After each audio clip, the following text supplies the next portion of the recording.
Hello friends, मैं हूं ज्योति सिंह और आप देख रहे हैं सक्सेस पथ। आज की इस वीडियो में हम पॉलिटेक्निक सिविल इंजीनियरिंग के 5th सेमेस्टर के स्टूडेंट के लिए जो उनका soil mechanics and foundation engineering का सब्जेक्ट है उसमें हम नेक्स्ट चैप्टर देखने वाले हैं, कंसोलिडेशन, जिसको हम हिंदी में संघनन बोलते हैं। तो इसके पहले की वीडियोज़ यदि आप नहीं देखे हैं तो इसके पहले की वीडियोज़ आप प्लेलिस्ट में जाके सॉइल मैकेनिक्स की उसमें देख सकते हैं। इसी तरह से आपकी सर्वे सेकंड और जो आपकी रेलवे ब्रिज एंड टनल का सब्जेक्ट है उसकी सीरीज यहाँ पर चलती रहती है, तो उसकी वीडियोज़ भी उसके प्लेलिस्ट में जाके देख सकते हैं। ऑब्जेक्टिव क्वेश्चन की भी सीरीज आपको यहाँ पर मिल जाएगी। तो ऐसे वीडियोज़ के लिए आप चैनल पर बने रहिए और इस वीडियो को अपने फ्रेंड्स के साथ ज़्यादा से ज़्यादा शेयर कीजिए। तो चलिए हम स्टार्ट करते हैं। संघनन आपका क्या होता है, यदि पहले की वीडियो नहीं देखे तो उसको ज़रूर देखिए, तभी आपको आगे के जो भी चैप्टर्स होते हैं क्लियर होंगे। तो संघनन आपका क्या होता है पहले हम आपको बता देते हैं कि दो टर्म आपको मिलता है यहाँ पर, एक संघनन और एक संघनन। ठीक है, एक आपका संघनन होता है और एक आपका होता है संघनन। ठीक है, जो अभी आप देख रहे हैं। तो इस प्रकार से आपके दो वर्ड मिल जाते हैं। तो पहले संघनन के बारे में हमने बता दिया, जो पिछला चैप्टर है वो कंपैक्शन था, संघनन, और अभी जो चैप्टर हम पढ़ रहे हैं वो संघनन है, कंसोलिडेशन है। तो इसमें क्या होता है कि जो कंपैक्शन होता है, संघनन होता है, पहले हम उसके बारे में बताते हैं कि जो कंपैक्शन होता है, जब हम सॉइल कहीं पर फिल करते हैं तो उसका हम क्या करते हैं, कंपैक्शन करते हैं, उसकी कुटाई करते हैं। कुटाई करके हम क्या करते हैं कि सॉइल में जो रिक्तियाँ होती है, खाली जगह होते हैं, उसमें एयर या वाटर कुछ भी भरा हो सकता है, लेकिन सॉइल में जब कंपैक्शन हम करते हैं तो सॉइल्स की रिक्तियों से जब हम हवा को बाहर निकालते हैं तो उस प्रोसेस को हम कंपैक्शन बोलते हैं, जिसको हम संघनन बोलते हैं। ठीक है, उस प्रोसेस को हम कंपैक्शन बोलेंगे। जब सॉइल से हम एयर को बाहर निकालेंगे और जब सॉइल से हम वाटर को बाहर निकालते हैं तो उस प्रोसेस को हम कंसोलिडेशन बोलते हैं, संघनन बोलते हैं। तो ये दोनों पॉइंट, दोनों डिफरेंस आपको पता होना चाहिए, कंपैक्शन और कंसोलिडेशन में इंपॉर्टेंट है। तो चलिए हम देखते हैं कंसोलिडेशन आपका क्या होता है। भवन निर्माण में भवन का भार नींव द्वारा नीचे की मृदा पर स्थानांतरित होता है। चूंकि हम जानते हैं कि मृदा के रिक्त स्थानों में जल वायु उपस्थित रहते हैं। इसका मतलब आपका क्या है कि जैसे आप अगर फर्स्ट चैप्टर आपने देखा होगा तो उसमें क्या था कि सॉइल फेज एक टर्म आया था। सॉइल फेज का एक टॉपिक है, बहुत ही इंपॉर्टेंट है वो आपका इसमें सॉइल मैकेनिक्स में। तो उसको आप जरूर अच्छे से पढ़िए, क्योंकि अगर उस फेज को आप नहीं समझे हैं तो फिर बहुत दिक्कत हो सकती है आपके लिए। तो आप उसको पहले ध्यान से पढ़ लीजिए। तो यहाँ पर क्या है कि सॉइल फेज जो आपका होता है, सॉइल फेज में आपका सबसे नीचे सॉइल फिल होती है, यहाँ पर सॉइल रहती है, सॉलिड रहता है। इसके बाद ये जो दोनों पार्ट है, ये फर्स्ट पार्ट और सेकंड पार्ट, ये दोनों पार्ट आपके खाली जगह होते हैं, रिक्त स्थान होते हैं, वाइड्स बोलते हैं इनको हम।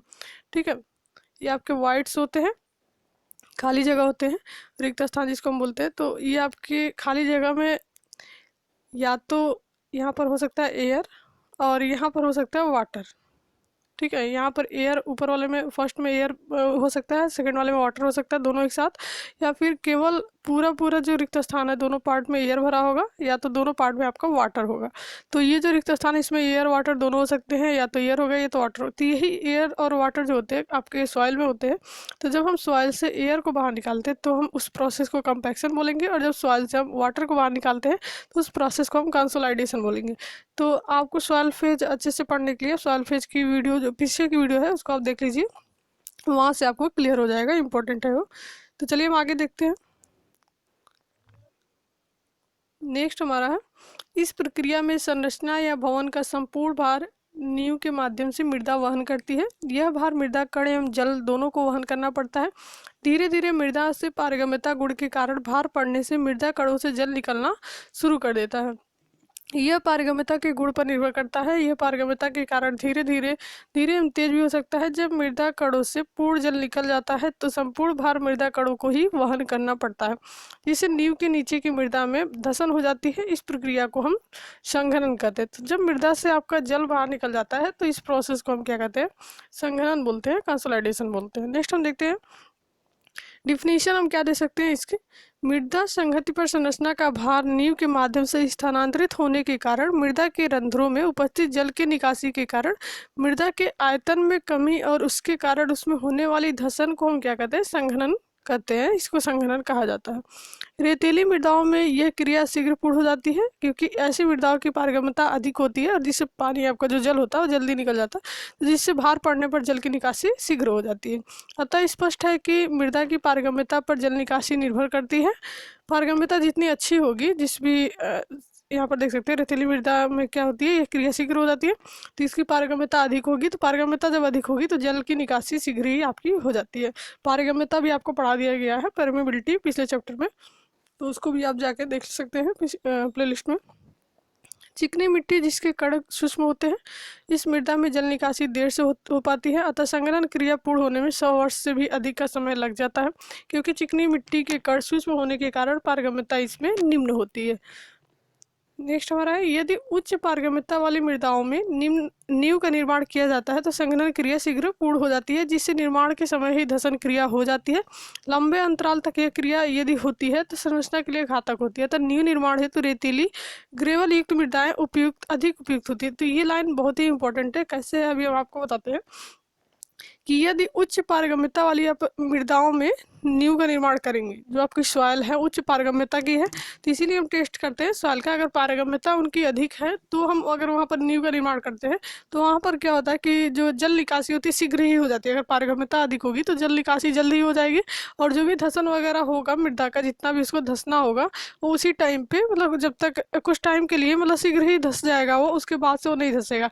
अगर पारगम्यता किसी सॉइल की बहुत निम्न है, ठीक है, जैसे आपकी जो यहाँ पर दिखाया गया आपका चिकनी मिट्टी है तो इसकी पारगम्यता बहुत कम होती है। तो चिकनी मिट्टी अगर मतलब ऐसी प्रकार की सॉइल है जिसकी पारगम्यता बहुत कम है, तो उसमें क्या होगा कि जो जल होगा शीघ्र ही बाहर नहीं निकलेगा, और धीरे धीरे धीरे धीरे करके बहुत सालों तक ये प्रोसेस चलता रहेगा, और तब आपकी जो संरचना है उस पर बुरा प्रभाव पड़ सकता है। क्योंकि जब वो कुछ सालों बाद जब उसकी पूरी प्रोसेस कंप्लीट हो जाएगी, धीरे धीरे जल निकासी होगी, शीघ्र ही नहीं होगी, तो बहुत साल लग जाएंगे, और जब पूरा मतलब उसका कंप्लीट हो जाएगा टाइम, तो उसके बाद हो सकता है कि आपका जो भी आपकी संरचना बनी हुई है, बिल्डिंग बनी हुई है, तो उसमें जो सॉइल का फिलिंग आप किए हैं, भराव किए, तो उसका धसन शुरू हो जाए।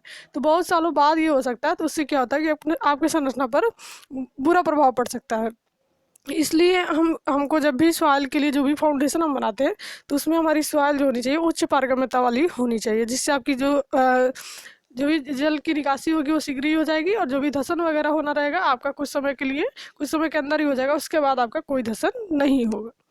तो यहाँ पर देख सकते हो कि यदि उच्च पारगम्यता वाली मृदाओं में नींव का निर्माण किया जाता है तो संघनन क्रिया शीघ्र पूर्ण हो जाती है, जिससे आपके निर्माण के समय ही धसन क्रिया हो जाएगी। जैसे आपका कंस्ट्रक्शन अभी चल रहा है उसी टाइम पे जितना धसन होगा जल्दी हो जाएगा, और आपको पता चल जाएगा कि अब इसके बाद धसन नहीं होना। लंबे अंतराल तक ये क्रिया यदि होती है तो संरचना के लिए घातक होती है। अतः नींव निर्माण हेतु रेतीली ग्रेवल युक्त मृदाएं अधिक उपयुक्त है। जिसकी पारगम्यता अधिक होगी वो मृदाएं आपकी अधिक उपयुक्त होती है, उसी में हमको फाउंडेशन बनाना चाहिए ऐसी मृदा में।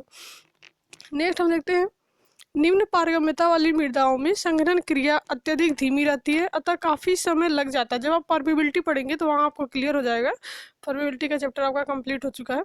तो अतः काफ़ी समय लग जाता है, अतः निम्न पारगम्यता वाली मृदाएं नींव हेतु उपयुक्त नहीं है। इसका प्रभाव काफी समय बाद संरचना पर स्पष्ट दिखाई देता है, जिससे संरचनाओं में जटिल परिस्थितियां सामने आती है, जो कि उचित नहीं है।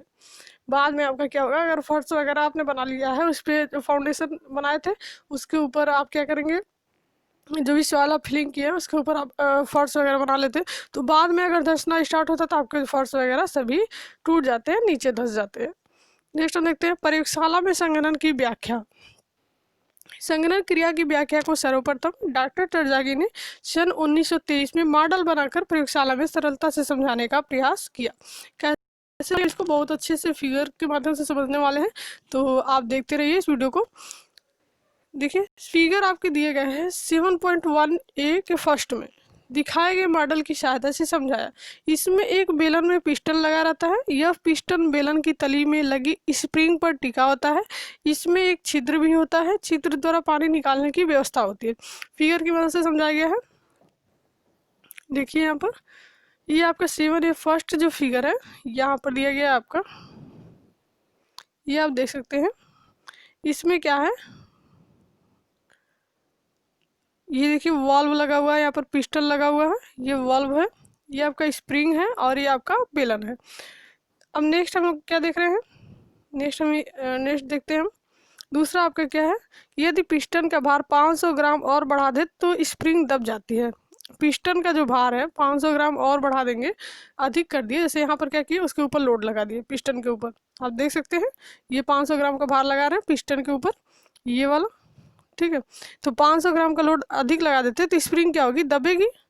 स्प्रिंग क्या हुई, दब गई। पहले स्प्रिंग आपकी कुछ ऐसी थी, ठीक है, अब स्प्रिंग आपकी ऐसी हो गई, यहाँ पर कैसे आप देख सकते हैं डिफरेंस आप यहाँ से देख सकते हैं कि इसमें जो है ये जो फिगर है इसमें आपका ये 100 सेंटीमीटर आपको स्प्रिंग लंबी दिख रही है, इसमें आपकी स्प्रिंग की लंबाई 80 सेंटीमीटर हो गई। ऊपर से जब दाब लगा रहे हैं, भार लगा रहे हैं, यहाँ पर लोड लगा रहे हैं, तो स्प्रिंग की लंबाई क्या हुई, दब गई, मतलब कम हो गई, 80 सेंटीमीटर हो गई। तो यहाँ से क्या आपको दिख रहा है कि जब भार बढ़ा देंगे तो क्या होगा, स्प्रिंग आपकी दब जाती है।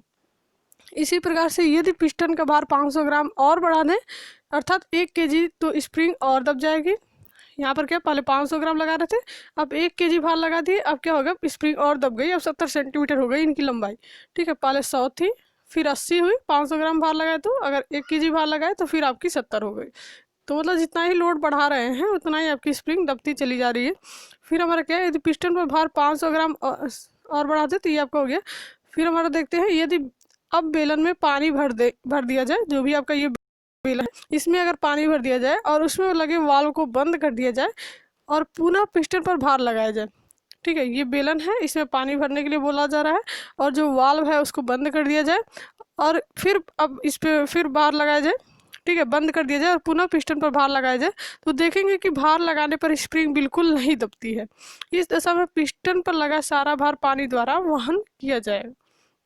यहाँ पर देख सकते हैं जब पानी हम भर दिए बेलन में, ठीक है, पहले तो हम बिना पानी के कर रहे थे तो स्प्रिंग आपकी दब जा रही थी। अब क्या कर रहे हैं, पानी भर के, जो बेलन आपका खाली बेलन था यहाँ पर ये वाला, इसमें पानी भर दिए, ऊपर जो वाल्व था उसको बंद कर दिए। अब हम उस पर जब लोड लगाएंगे, ये आपका 100 सेंटीमीटर लंबाई दिख रही है, तो अब क्या है, सेकेंड फिगर में आप देख सकते हैं ये वाला जो फिगर आपका है, तो इसमें क्या है कि आपका वही प्रोसेस है सभी।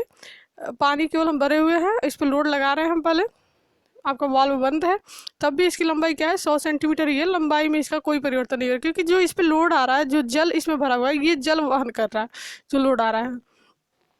ठीक है, अभी तीसरे फिगर में हम देख रहे हैं, ये आपका देख सकते हैं यहाँ पर भी लंबाई आपकी कम नहीं हुई है, इस पर भी हम ऊपर लोड लगा दिए हैं। यहाँ पर देख सकते हैं ये जल भरा हुआ है और इसकी लंबाई आपकी 100 सेंटीमीटर है। तो इसका क्या मतलब है अभी हम समझेंगे लास्ट में। फिर आप देख सकते हैं यहाँ पर वाल्व खोल दिए हैं। ठीक है, यहाँ पर देखिए, ये आपका यहाँ पर लंबाई आपकी 80 सेंटीमीटर दिखाई जा रही है, यहाँ पर आपकी 70 सेंटीमीटर दिखाई जा रही है। तो यहाँ पर देखते हैं हम, यदि हम बेलन का छिद्र खोल दें तो बेलन के पानी व वातावरण के दाब में अंतर के कारण छिद्र खुलते ही बेलन से जल निकलना शुरू हो जाता है और धीरे धीरे स्प्रिंग दबेगी। थोड़ी देर बाद एक संतुलन आ जाएगा। यदि पिस्टन पर और भार बढ़ा दिया जाए तो पुनः जल की निकासी प्रारंभ हो जाएगी और स्प्रिंग पर दाब जाएगी। यदि यही जल तेजी से निकलने लगे तो जल द्वारा वहन किया जाने वाला भार स्प्रिंग द्वारा वहन किया जाएगा। इस क्रिया की गति जल निकलने की गति पर निर्भर करती है। जल की निकासी वाल्व में छिद्रों की संख्या पर निर्भर करेगी एवं छिद्रों की माप पर भी निर्भर करेगी, अर्थात जल निकासी जितनी शीघ्र होगी संघनन क्रिया उतनी शीघ्र पूर्ण होगी, अर्थात पारगम्यता अधिक होगी, संघनन क्रिया उतनी ही होगी। तो आपका मतलब समझने का मतलब क्या है कि पारगम्यता जिस स्वाद की जितनी अधिक होगी उसमें जल निकासी जो होगी, संघनन की क्रिया उतनी ही शीघ्र हो जाएगी, बाद में आपको कोई प्रॉब्लम नहीं आएगी। तो यहाँ पर जब हम छिद्र खोल दिए तो यहाँ से क्या होगा, पानी जब भी इस पर लोड पड़ेगा तो पानी क्या होगा, यहाँ पर खुला हुआ है, पानी बाहर निकल जाएगा और जो भी स्प्रिंग आपकी है स्प्रिंग आपकी दबेगी। ठीक है, तो अब जो लोड आएगा स्प्रिंग के ऊपर आएगा, इसी प्रकार से यहाँ पर भी दिखाया गया। तो इसका मतलब क्या है कि पानी जितना ही जल्दी बाहर निकलेगा, ठीक है, उतना ही आपका स्प्रिंग दब जाएगा और बाद में जैसे सब पानी निकल गया फिर आपका क्या होगा और स्प्रिंग आपका यहाँ पर दब जाएगा। तो जितना ही जल पारगम्यता आपकी जितना ही अच्छी होगी जिस सवाल की, आपकी जो भी कंसोलिडेशन जो होगा संघनन क्रिया उतनी ही जल्दी पूर्ण हो जाएगी, जल आपका बाहर निकल जाएगा। नेक्स्ट हम देखते हैं, डॉक्टर टरजागी के मॉडल में वास्तविक संघनन प्रक्रिया में कमानी व पिस्टन में अनुरूपता निम्न है। पहला आपका था स्प्रिंग या कमानी अनुरूप मृदा कणों के, दूसरा आपका है संरचना का भार अनुरूप पिस्टन पर रखा भार, मृदा पारगम्यता अनुरूप वाल्व के छिद्रों या माप के, रंध्र जल अनुरूप बेलन में पानी के। तो आपका हो गया सिग्मा इक्वल टू सिग्मा आपका डैश प्लस यू। ठीक है, तो यहाँ पर देख सकते हैं संपूर्ण भार, कमानी द्वारा वहन किया गया भार और जल द्वारा वहन किया गया भार। तो ठीक है, तो ये आपके सभी मान दिए हुए हैं और यहाँ पर क्या करेंगे, उपरोक्त समीकरण से आपका दर्शाया गया है। तो ये यहाँ से हम निकाल सकते हैं, अगर आपको ये सारे मान पता है, कमानी द्वारा वहन किया गया भार, जल द्वारा वहन किया गया भार, तो हम संपूर्ण भार यहाँ से निकाल सकते हैं। नेक्स्ट हमारा है संघनन और संघनन में अंतर। ये दोनों पॉइंट इंपॉर्टेंट है, दोनों का मतलब आपको पता होना चाहिए, दोनों में डिफरेंस भी पता होना चाहिए, इसलिए यहाँ पर डिफरेंस हम देख रहे हैं। जितने भी डिफरेंस होते हैं आपके सेमेस्टर एग्जाम में पूछे जाते हैं, इंपॉर्टेंट होते हैं, इसको हम देख लेते हैं। संघनन जिसको हम कंपैक्शन बोलते हैं और संघनन जिसको हम कंसोलिडेशन बोलते हैं। इसमें क्या डिफरेंस है? सबसे फर्स्ट आपका यह है संघनन जो होता है, कंपैक्शन जो होता है, यह कृत्रिम क्रिया है और संघनन आपकी प्राकृतिक क्रिया होती है। दूसरा आपका है इस क्रिया में आयतन में कमी यांत्रिक विधि जैसे रोलर आदि से की जाती है, रंध्रों से वायु निकल जाती है, रंध्रों में कमी हो जाएगी। दूसरा आपका क्या है इसमें संघनन में, इस क्रिया में भार पड़ने पर रंध्रों से जल धीरे धीरे निकल जाता है और आयतन में कमी आ जाती है। इसमें हम क्या करते हैं कंपैक्शन में कि रोलर वगैरह की मदद से हम क्या करते हैं सॉइल का कंपैक्शन कर देते हैं, रोलर वगैरह उसमें चला देते हैं। तो इस प्रकार से आपका कंपैक्शन की क्रिया पूर्ण हो जाती है। और इसमें क्या होता है जब लोड पड़ता है तब आपकी संघनन क्रिया वहाँ पर उसके आयतन वगैरह में कमी आती है। नेक्स्ट हमारा है इस क्रिया को नियंत्रण में रख सकते हैं, क्रिया की दर घटा बढ़ा सकते हैं। लेकिन जो संघनन आपका यह क्रिया प्राकृतिक होने के कारण इस पर नियंत्रण नहीं है, ये प्राकृतिक होती है। जैसे इस पर लोड पड़ेगा, जो सॉइल आपकी होती है जिस पर फाउंडेशन बना होता है, जब जितना ही लोड पड़ेगा अगर पारगम्यता सही है तो जल्द ही शीघ्र ही उसकी जल निकासी हो जाएगी और उसका जो भी धसन होना होगा हो जाएगा। अगर पारगम्यता निम्न है उस सॉइल की तो आपका बहुत सालों तक ये क्रिया चलती रहती है। तो ये आपका एक प्राकृतिक विधि है, इसमें हम कोई परिवर्तन नहीं कर सकते, अपने तरफ से कुछ भी ऐड नहीं कर सकते, कम ज़्यादा नहीं कर सकते। लेकिन जो संघनन है कंपैक्शन वो हमारा कृत्रिम क्रिया है, इसको हम अपने हिसाब से करते हैं, मशीन के द्वारा, हाथ के द्वारा। जैसे कुटाई करनी होती है सॉइल की तो या फिर बहुत ज़्यादा है तो उस पर क्या करते हैं रोलर वगैरह चला देते हैं, उसको हम कम ज़्यादा कर सकते हैं, नियंत्रण में रख सकते हैं, लेकिन संघनन को हम नियंत्रण में नहीं रख सकते हैं। नेक्स्ट हमारा इसमें प्रतिबलों का स्थानांतरण नहीं होता है और संघनन में क्या है इसमें प्रतिबलों का स्थानांतरण होता है। भार पड़ने पर पहले जल वहन करेगा, बाद में जल निकल जाने पर मृदा कण पर भार स्थानांतरित हो जाता है। तो ये थे आपके डिफरेंस संघनन और संघनन में, तो ये दोनों इंपॉर्टेंट है। तो पीछे की सभी वीडियोज़ देखने के लिए आप प्लेलिस्ट जरूर चेक करें, सॉइल मैकेनिक्स की, रेलवे ब्रिज एंड टनल की, सर्वे सेकंड की। तो इस प्रकार से आपकी वीडियोज़ यहाँ पर मिलती रहेंगी। तो आज के लिए इतना ही, नेक्स्ट वीडियो में हम नेक्स्ट चैप्टर को कवर करने वाले हैं।